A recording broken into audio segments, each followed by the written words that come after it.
Good morning everyone, I'm Helena from Dream Weaver Jewellery, and I just want to discuss what type of tools you might want to buy if you're going to start on your wire wrapping journey. I'll do basically what I think is necessity and then a couple of other things you might want to consider for the future. So the first thing we're going to have a quick look at are flush cutters. I like a flush cutter because it basically cuts flat on one side and it leaves like a little kind of triangular piece on the other. But you obviously want the flat flush side, this is the flush side, to sit next to your weaving project. For instance, if you were going to chop off a wire, you'd want to really get in there and cut it off as flush as possible, so then you're not going to get any sharp bits stuck in your clothing. I'll also just really quickly show you what I mean by a flush cut if I can get close enough. So you can see if you're cutting, this side is going to have the nice flat side and the other side's going to be the kind of triangular side. Let me see if I can show you. So you can see that's nice and square, and this side, oops, get close enough to it. Please excuse my grotty hands, by the way. I'm an upholsterer, so they're never clean. But you can see how it's kind of like got a little point to it on the opposite side, which doesn't really matter. That will only come into play when you're making jump rings and anything that needs to fasten together closely, but we can look at that another time. These are my favourite pair of pliers so far. I've been using quite expensive pliers for a while, and I've just happened to come across these. I bought a spare set when I was going out to my markets and things. I absolutely adore them. They were only cheap. But what I like about them is they're just kind of neat. They're quite sharp to a point, so you can still get in some crevices and things. But the most important thing when you're buying any kind of plier is that they're not serrated. So this needs to be a smooth surface, because anything that's serrated is going to mark your wire. But yeah, these are superb. Absolutely love these. I'll put the links to all the products in the description for you as well. The next ones I find particularly useful are also a flat nose plier, but these are called a needle nose plier. Now they come in bent ones like these, which I quite like, or you can also buy straight. But the importance between the two, bring them both up, you can see these are quite wide at the tip and they're quite fine. And you want to be able to have a fair pair of fine pliers too, so you can get in all those little crevices and try and pull bits through when you're doing your weaving, which you'll find very helpful in the future. Moving on to round nose pliers. You don't necessarily need these to start with, I don't think, but they are handy to have. Again, I like my Joron pliers, they are pretty good. But basically what one of these does is makes coils and curls and swirls. You'll probably be doing quite a bit of that when you first start making wire, just to get a handle on the wire. So basically, if you wanted to make a coil, I like to push the wire around my plier rather than the other way around. So you can just hold it. You can see it can help you make coils like that. Let's just chop that off and I'll show you another way. Also, if you want really tiny, weeny little things, you can start right at the top, because obviously the wider it gets, the bigger your circle's going to get. So if you wanted to make little diddy curly swirls for whatever reason, you can start working round and make things like these. So not complete necessity, but still quite useful. The one pair that I cannot stress enough of an importance is these. Now these are cheap as chips, they're about £6 usually. Nylon jaw pliers. So that's basically plasticky, and yes, these do look a bit beaten up if you look closely, but that's because I've used them an awful lot, and these are invaluable. And what these do is straighten your dodgy wire.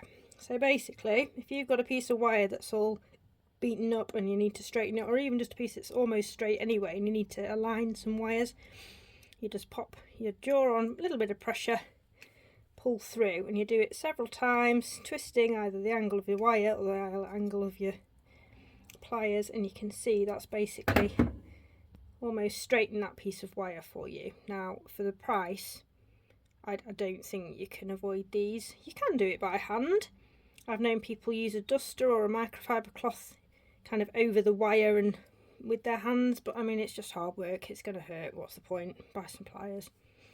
That's my opinion anyway. So, non-necessary tools, but still very useful. I really love my bail making pliers. I use these a lot. if you don't know what a bail is, basically whenever you make a pendant, this bit that goes up and over, which is where your necklace sits through, that's the bail. So this is where you wrap, in this particular example, 2 pieces have been folded over at the back and then secured, but I'm halfway through that one, so you might see that another time. Now, the reason these aren't massive necessity is because actually I use that to fold that particular bail over because it was quite wide. A lot of the ones you'll make probably won't be so wide, so they are really handy. But what I make with mostly is I use this one for jump rings. So if I quickly show you how to make jump rings. So you basically make yourself a coil as tight as you can. Make several. You'll see how easy it is. You'll have a little coil like so. And then, now these aren't particularly good snips because they're dying, but normally you'd snip the rubbish bit off.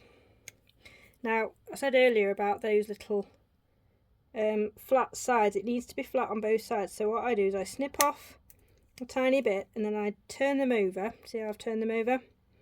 And snip as close as possible. It's not going to work now. To that first one. There we go. And there we have a flush-sided jump ring, and it's really important that they're flush because they'll be much easier to put together and stay together. A lot of people don't bother, but I think for the finish, when they have got the proper tension on them, they will be a really nice flush joint. So last but not least, in the plier section, these are quite a new thing to me, loop pliers. Now, they're not cheap, they're about 40 quid, but I tell you what, if you're doing a lot of bracelets, any kind of beading, anything like that, these are absolutely amazing little creatures. So basically, how you use them, this part's going to push the wire over the loop and it cuts it at the same time. So you can, if you really just want to not waste any wire, you can just go as far as that. But if you had a bead on where my thumb was, for instance, you can pop it through the hole and go all the way up. So the thumbnail is the bead. It will sit flat against this side here. And then when you squeeze and cut it, basically it cuts it all at once and makes a loop like so. Now these are amazing. If you want to make ear wires, or like I say, you're doing beading, these are absolutely invaluable. I make a lot of stuff like that for my markets and they are quite popular. So yeah, I think they're a really good tool if you want to put the money together and buy a set of those, because they come in 3 different sizes, but I particularly like the 2.25mm. So last but not least then, are these little wire bobbins. Not necessarily a tool like a plier, but these are so useful. If you only want to be using short lengths of wire but you don't want to keep poking yourself in the eye, or the dog for that matter, or the husband, these are really quite handy because basically you pop them open, fill them up with some wire off your main spool, and then you close it back up again and it pulls off really easily. It keeps it from getting in the way, it stops it twisting.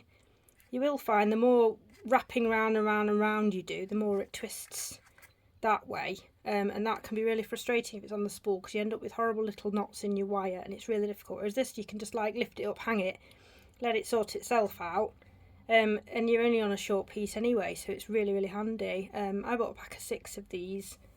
They weren't expensive at the time. I bet they were probably only about a tenner. So yeah, definitely worth having some of those. Again, like I say, I'll link everything in the description as best I can find them, and you can decide if you like to buy those particular pliers yourself. Thanks for watching. I really hope you found it useful and will consider subscribing to my channel. If you've enjoyed the content and found it helpful, I'd be extremely grateful if you would consider contributing a small donation to support my channel and improve the quality of the content I produce in the future. Please click the Buy Me a Coffee link below if you wish to do so. Feel free to leave me any comments or questions you may have and I'll do my best to get back to you. If you're interested to see my work, you can find me on my website, my Etsy page, my social media. I'll also be making lots of digital tutorials to purchase alongside some other goodies too, so it's always worth stopping by. Thanks very much!